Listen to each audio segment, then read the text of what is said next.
मैं YouTube पे restaurant पर आपका स्वागत है। नमस्कार, मैं हूं नरेश कुमार। सबसे पहले उन दर्शकों का धन्यवाद जिन्होंने पेज को सब्सक्राइब किया है, पेज के वीडियोस को शेयर कर रहे हैं, लाइक कर रहे हैं और कमेंट बॉक्स में हमें अपनी राय भी लगातार भेज रहे हैं। दोस्तों, बात करेंगे गोल्ड और सिल्वर की। अगले हफ्ते गोल्ड और सिल्वर की चाल कैसी रहने वाली है। तो अभी जब हम बात कर रहे हैं तो बहुत कुछ चल रहा है, मिडल ईस्ट में बहुत कुछ चल रहा है, इसके ऊपर आगे चर्चा करेंगे। लेकिन पहले ज़रा देखते हैं कि वीकली बेसिस पर क्या रहा है गोल्ड। प्रीवियस क्लोजिंग जो रही है वो रही है 4787 की, मीन्स इससे पहले वीक की क्लोजिंग जो कल फ्राइडे बंद हुआ है ना, वो 4879 से बंद 79 पे बंद हुआ है। डॉलर के लिहाज से मैं बता रहा हूँ ये।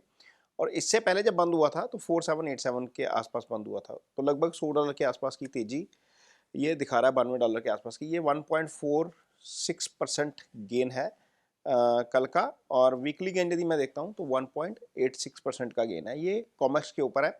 MCX के प्राइस थोड़े से डिफरेंट हो सकते हैं परसेंटेज में, क्योंकि रुपी में काफ़ी उतार चढ़ाव चल रहा है इन दिनों में। आरबीआई थोड़ा सा इंटरवीन करता है तो रुपी थोड़ा सा मजबूत हो जाता है, फिर थोड़ा सा सप्लाई साइड पे दिक्कत आती है तो रुपी वीक हो जाता है। तो ये रुपी के साथ फ्लक्चुएशन करेगा, यानी कि परसेंटेज कॉमेक्स के ऊपर और MCX के ऊपर ग्रोथ और उसकी अलग अलग हो सकती है।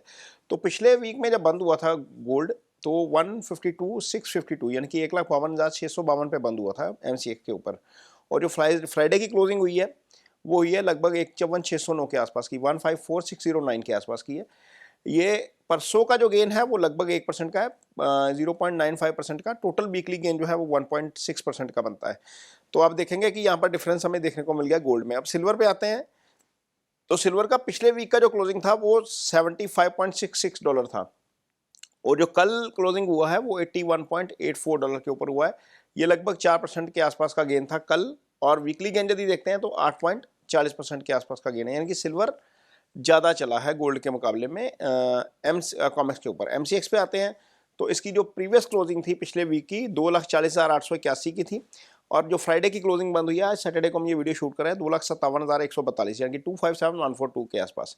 तो कल जो क्लोजिंग हुई है वो करीब 3.5%, 3.42% के गेन के साथ बंद हुआ है। और वीकली गेन यहाँ पर हमारे यहाँ पर रहा है 6% के आसपास का। तो ये वीकली गेन का डिफरेंस इसलिए भी आता है क्योंकि हमारा मार्केट पहले बंद हो जाता है, उनका मार्केट लेट बंद होता है, कुछ चीज़ें रुपये के कारण गड़बड़ हो जाती हैं, तो हमारा जो वीकली परसेंटेज का गेन जो है वो थोड़ा सा डिफर कर जाता है।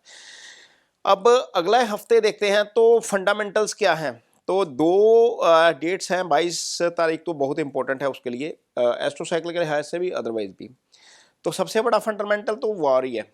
इस समय जब हम वीडियो शूट कर रहे हैं तो खबर ये है, ये खैर जो यूके की कुछ वेबसाइट्स हैं वो ये खबर दे रही हैं, डेली मेल ने ये खबर दी है रदर, कि स्ट्रेट ऑफ हॉर्मस के अंदर जो जहाज़ गुजर रहे थे उनके ऊपर फायरिंग हुई है। IRGC यानी कि ईरान रेवोल्यूशनरी गार्ड जो है उसने फायरिंग की है। तो ये 24 घंटे के अंदर ही स्टांस बदल गया।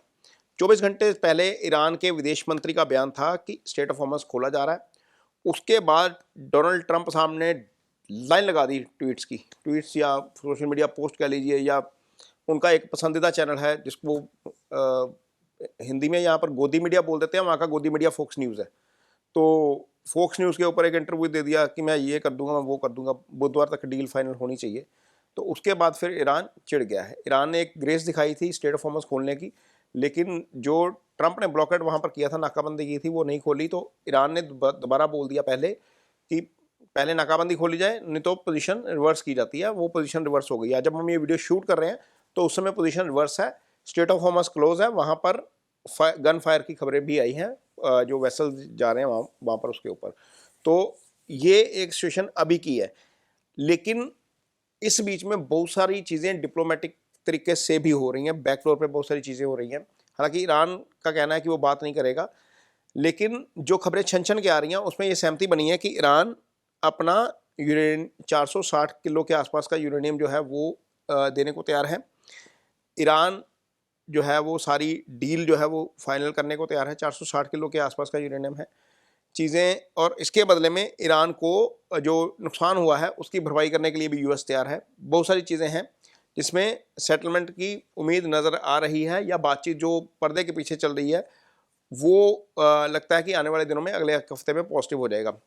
22 मैं इसलिए इंपॉर्टेंट कह रहा हूँ क्योंकि 22 को सीज़ फायर ख़त्म होने वाला है। ये 2 हफ्ते का जो सीज़ फायर था वो ख़त्म हो जाएगा। अब ट्रंप ने धमकी दी है कि यदि बुधवार तक ये डील साइन नहीं होती है, फाइनल नहीं होती है, तो US दोबारा अटैक करेगा। लेकिन एस्ट्रो साइकिल यदि हम देखते हैं तो एस्ट्रो साइकिल में शांति होती हुई नज़र आ रही है, एस्ट्रो साइकिल में कोई बहुत ज़्यादा गड़बड़ नज़र नहीं आती। तो 22 की डेट इसलिए इंपॉर्टेंट है क्योंकि उस दिन सीज फायर का एंड है। आगे मैं चार्ट के ऊपर भी आपको बताऊंगा कि 22 क्यों इंपॉर्टेंट नज़र आ रही है, 22 के दिन ही चीज़ें सुधरनी चाहिए। जो मैंने लास्ट वीक लाइव किया था, बहुत सारे लोग लाइव जुड़ते हैं, तो उसमें भी हमने बोला था कि 20 तारीख की जो सुबह है वो थोड़ी सी डाइसी लगती है, बहुत बड़ी पोजीशन लेकर नहीं जानी चाहिए। जो लोग लाइव जुड़ते हैं उनको पता है कि 20 की तारीख बताई गई थी कि 20 की मॉर्निंग ठीक नहीं है, और यूएस ईरान डील जो है वो पॉसिबल है कि हो जाए। अब इकोनॉमिक इवेंट यदि हम देखते हैं तो 20 को तो कोई बहुत बड़ा डाटा नहीं है, लेकिन 21 अप्रैल को शाम को, मंगलवार शाम को कोर रिटेल सेल्स का डाटा आएगा 6 बजे।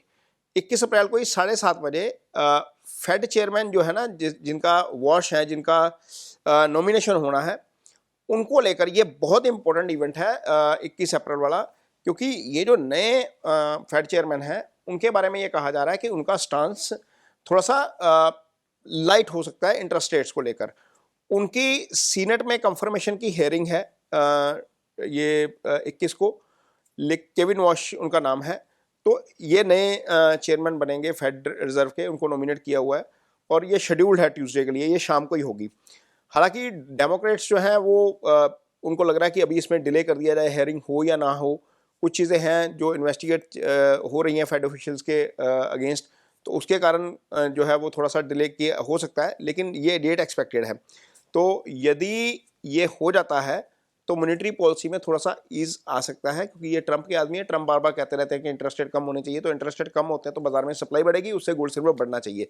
तो ये 21 शाम की डेट ये निकल के आ रही है।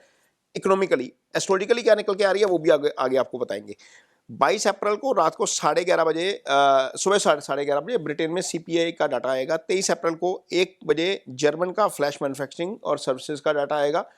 23 अप्रैल को 7:15 बजे फ्लैश मैन्युफैक्चरिंग पीएमआई आएगी, ये अमेरिका की है 23 को ही। एस्ट्रो के लिहाज से यदि हम देखते हैं तो एस्ट्रो चार्ट में क्या हुआ है, वीनस राशि बदल गए हैं। वीनस ने राशि बदली है, वीनस टॉरस में आ गए हैं। टॉरस वीनस की अपनी राशि है, वृषभ में अपनी राशि में होते हैं। तो वीनस क्या है, चांदी के कारक। चांदी के कारक शुक्र अपनी राशि में है, इसका मतलब यह है कि चांदी में मजबूती आगे आनी चाहिए। कब से आएगी ये आगे बताते हैं आपको। 20 अप्रैल बहुत इंपॉर्टेंट दिन है एस्ट्रो साइकिल के लिहाज से, क्योंकि उसी दिन के लिए मना किया था ना कि 20 दिन जब लाइव आया था कि 20 को हैवी पोजीशन नहीं कैरी करेंगे, बहुत लाइट पोजीशन लेके जाएंगे।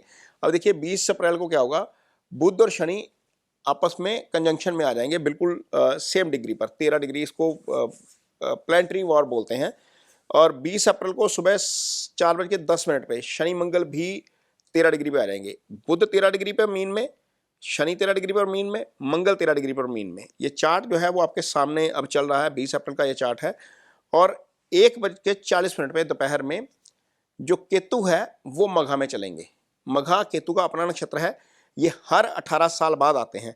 बहुत सारे लोगों को लगता है कि केतु पहले ट्रांजिट कर चुके हैं, या क्योंकि मैंने अपने एक वीडियो में बताया था कि 29 मार्च को केतु का ट्रांजिट हुआ है। ट्रू केतु और मीन राहु, मीन केतु होते हैं, 2 बार ट्रांजिट होता है। पहला 29 मार्च को हुआ था, अब 20 को दोबारा एंटर हो रहे हैं। तो ये एक की डेट है 20 की। इस दिन बाजार में वॉलेटिलिटी हमें बहुत ज़्यादा देखने को मिल सकती है। 4:43 पर 20 तारीख को ही गुरु पुनर्वसु नक्षत्र में नक्षत्र पद बदलेंगे, यानी कि अगले चरण में जाएंगे। तो ये भी बड़ा इंपॉर्टेंट इवेंट है क्योंकि बाजार के लिहाज से, क्योंकि गुरु बाजार को रिप्रेजेंट करते हैं। 20 अप्रैल को ही शाम को 4:50 पर बुध शनि भी बिल्कुल 0 डिग्री पे आ जाएंगे। एक होता है कि डिग्रिकली पास आ जाना, एक होता है बिल्कुल एक्सिस के बिल्कुल 0 पे आ जाना। तो ये शाम को होगा। 21 अप्रैल को 3:11 पर बुध और मंगल 0 डिग्री पर आएंगे। अब देखिए क्या होगा, बुध शनि मंगल ये तीनों प्लैनेट, इनमें से शनि ऐसे प्लैनेट हैं जो महीने में एक बार 1 डिग्री चलते हैं। बुध थोड़ा सा फास्ट चलने वाले हैं। मंगल जो है वो 1.5 दिन में एवरेज जो है वो 1 डिग्री चलते हैं। तो होगा क्या, शनि से दोनों प्लैनेट आगे निकल जाएंगे, लेकिन मंगल बुध दोनों ही 1 डिग्री पर रहेंगे। ये 21 तारीख का चार्ट भी आपके सामने है। ये पहले 20 को 13 डिग्री पर होंगे तीनों प्लैनेट, फिर 20 को मंगल और बुध आपके 14 डिग्री पर आ जाएंगे, 21 को सॉरी, और 22 को क्या होगा, बुध आगे निकल जाएंगे, मंगल 15 पे रहेंगे, बुध 16 पे हो जाएंगे। ये 21-22 का चार्ट भी आपके सामने साथ में चलेगा, साथ साथ में। तो ये जैसे ही बुध आगे निकलेंगे, और 22 की डेट देखिए, 22 की डेट बड़ी इंपॉर्टेंट है। 22 को ही सीज फायर खत्म हो रहा है, 22 को ही बताया जा रहा है कि ये आपका जो ट्रम्प साहब बोल रहे हैं कि इसकी डेडलाइन है डील की। तो इसका मतलब यह है कि नेगोशिएशन उससे पहले हो जाएगी। हालांकि ईरान अभी बोल रहा है कि नेगोशिएट नहीं करेगा जब तक टर्म्स उसके मुताबिक नहीं होती, लेकिन अल्टीमेटली दोनों बातचीत के टेबल पर आएंगे। पहले 2 दिन गोल्ड और सिल्वर के लिए थोड़े से डाइसी लगते हैं, लेकिन बुधवार से बाजार निकल जाना चाहिए। मोटे तौर पर यदि मेरा आप एस्ट्रोलॉजिकल व्यू पूछते हैं तो एस्ट्रोलॉजिकल व्यू पॉजिटिव है, गोल्ड सिल्वर चलेंगे क्योंकि सूर्य अपनी राशि के हैं, शुक्र अपनी राशि के हो जाएंगे। 22 अप्रैल को 1:41 पे बुध करेंगे एंटर रेवती में। रेवती बुध का अपना नक्षत्र है, तो ये भी एक अच्छा जो है वो साइन है। मून 19 अप्रैल 2026 से वृषभ में गोचर कर रहे हैं, ये 21 अप्रैल को जाएंगे 1 बजे मिथुन में। चंद्रमा का मिथुन में जाना भी बाजार के लिए अच्छा होता है, और 23 अप्रैल को 3:12 पे करक में जाएंगे। जब ये करक में जाएंगे तो हो सकता है कि चांदी में ज्यादा वॉलिटिलिटी हमें देखने को मिले। मून चांदी के कारक हैं, कर्क राशि से चांदी का विचार किया जाता है, तो उस समय वॉलिटिलिटी देखने को मिल सकती है। अदरवाइज बाजार मोटे तौर पर पॉजिटिव रहेगा, बुलियंस मोटे तौर पर पॉजिटिव रहेगा, और यहां से हमें तेजी ही ज्यादा नजर आती है। पहले 2 दिन हो सकता है कि आपको अप्स एंड डाउन कुछ देखने को मिले, क्योंकि प्लानिटरी कंजंक्शन बहुत करीब करीब आ रही है, डिग्रिकली बहुत प्लैनेट्स आसपास हैं, लेकिन ट्रेंड, ओवरऑल ट्रेंड जो है वो पॉजिटिव रहना चाहिए। ये जो है वो एस्ट्रोसाइकिल बता रहा है। बाकी ये जो वीडियो है, ये वीडियो सिर्फ जानकारी भर के लिए है। इस वीडियो को देखकर किसी भी प्रकार का निवेश ना करें, और कोई भी निवेश यदि आप करते हैं उसमें अपने निवेश सलाहकार की मदद जरूर लें। ये वीडियो आपको कैसा लगा इस पर कमेंट बॉक्स में अपनी राय जरूर दीजिए। यदि वीडियो अच्छा लगे